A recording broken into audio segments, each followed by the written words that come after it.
Hey guys, welcome back to another video. So in this video, I'm going to show you how options can change your life, and I'm going to do a little bit of comparison between options and show you why is it that I prefer to be the seller of options rather than being the buyer of options.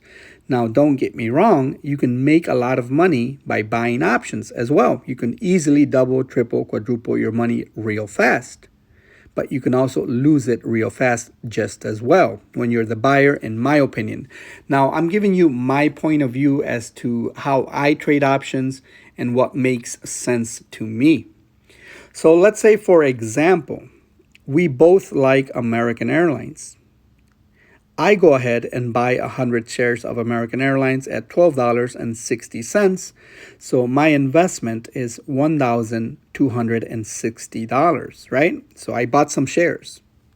Now you, on the other hand, you decide with going with call options. Let's say October 30th as your expiration date. And we're both bullish on this, whether it's long term or short term, right? So that's the first thing. We both agree on something. However, I bought shares and you're going with a buy a call option. Now, when you buy a call option, you think that the price of the stock is going to move up. And let's say you think it's going to go past $13 between now and October 30th.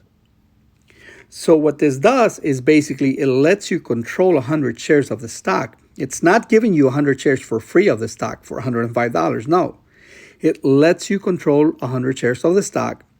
So let's say American Airlines moves to $20 per share anytime between now and October 30th. That means this contract that you paid $105 for may now be worth $700, $800, $900, even to $1,000 real quick. And so what you can do is take those profits and you basically more than tripled your money real fast. You know, some options can double, triple, quadruple your money or 5 times your money real fast. So that's a great thing about, let's say, buying call options and the price of the stock goes up tremendously. Or even just close to the strike price. You know, it'll go up maybe a few dollars. It really depends on the stock. But you have to know when to take profits. Now, the other thing that you can do is exercise the option. And I made videos on that. I'll leave a link in the description below. But see, the problem here that I see is that you can only make money in one direction, which is up. Because if American Airlines does not move past $13 between now and October 30th, then your contract is going to expire worthless, meaning you would lose all your money. Now, the most you can lose is what you paid for the contract. And the other problem that I see is you have a limited time. You have until October 30th for the price of the stock to move in your favor. Now, again, you can always cut your losses. Let's say if it starts trending down, then you can at least sell it for maybe 50, 40 bucks, get some money back, right?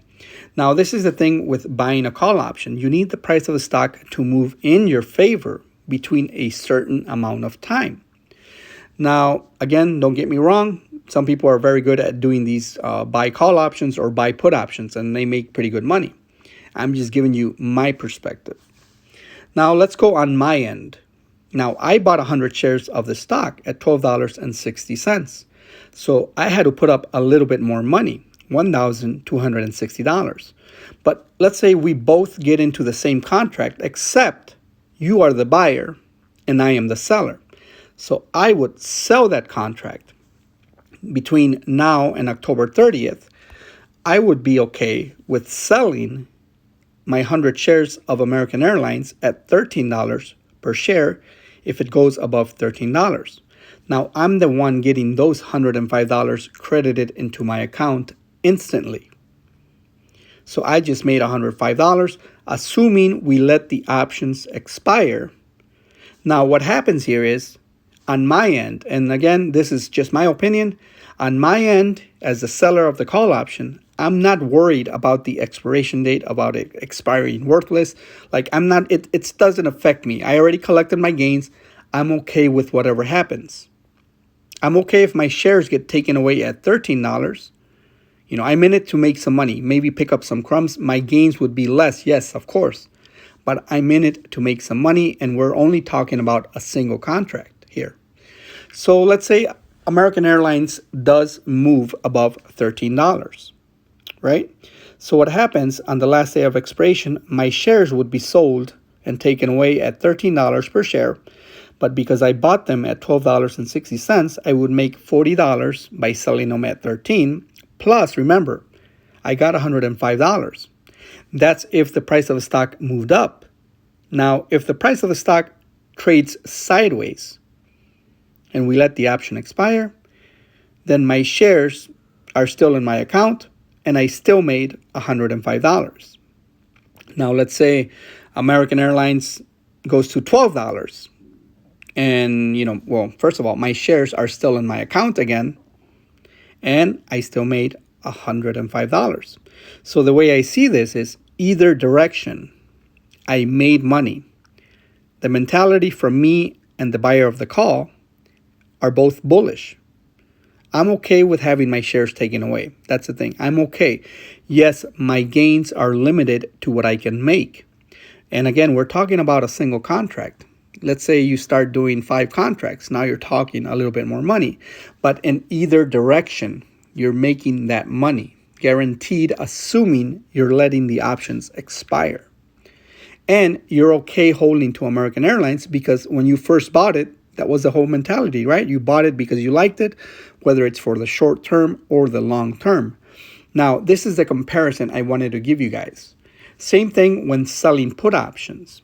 Now, I made a video on selling put options. It's exactly the same mentality. In this case, I would be okay with getting assigned the shares because when you're selling put options, you're putting money up as collateral. Now, I don't want to confuse you guys too much. Now, let's look at the other positive thing, about doing this kind of thing.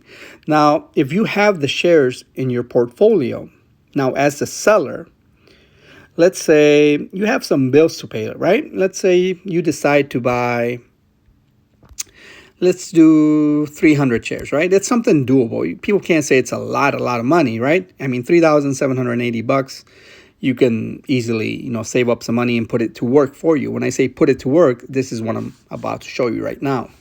So you bought 300 shares, so your investment is $3,780. And now, if you're okay with, trading your stock, having your shares taken away within a certain amount of time, then this is the way I look at it, okay? Now, let's say I have a car payment coming up. Yes, a car payment. Now, assuming your car payment is somewhere in the range between $300 to $500, right? It can be more, I don't know.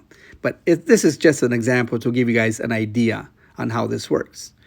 Now, you just took out a loan and you're paying out a car that cost you maybe $15,000 to $20,000.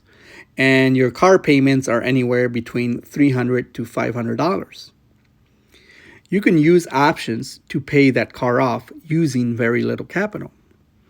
Again, let's say for 300 shares, that would be 3 contracts. And this is just an example on American Airlines because you can do these kind of strategies on many other stocks. Of course, each stock will give you a different premium. I'm just giving you guys the basic idea on how I look at things, right? If I wanted to pay for my car payments, I'll let my $3,000 and something do the car payments for me. Let's say my car payment is $300. I would simply write covered calls on a monthly basis, have my money work for me, and make those payments for me. See, now I would get $315 for October 30th and letting this option expire. And then, what I would do actually in this situation, I would mix it with selling put options and selling covered calls, the wheel. Either way, you would make money in either direction, still even more money with the premium.